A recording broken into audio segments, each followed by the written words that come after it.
I didn't even consider it. Not for a moment.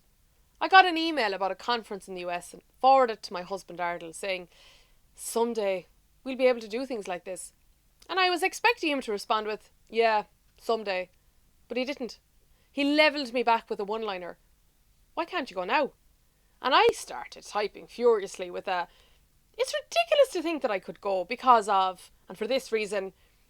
But as I started detailing all of the things that I couldn't do and all of the reasons that I couldn't go, the problem-solving side of my brain wouldn't let me away with a thing.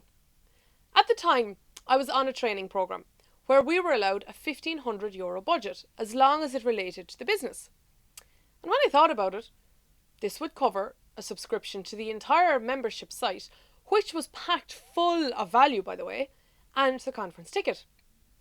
Also, we had won feasibility funding, and I could use my travel and subsistence money for the flights and accommodation.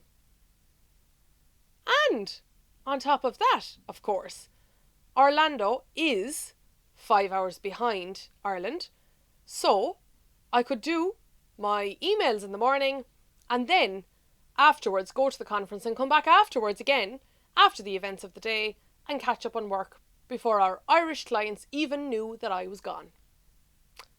Suddenly, it seemed like this conference was a completely logical step. Imagine, didn't even give it a second's thought. And only for Ardal, it truly wouldn't have. And therefore, I found myself flying to New York on St. Patrick's Day 2012 to get a connection to Orlando and begin the big adventure.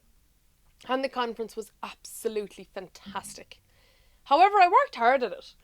I went to as many things as I could, whether they were pre-conference courses, all of the 7 a.m. power breakfast starts. Well, I was jet lagged anyway, so they were easy.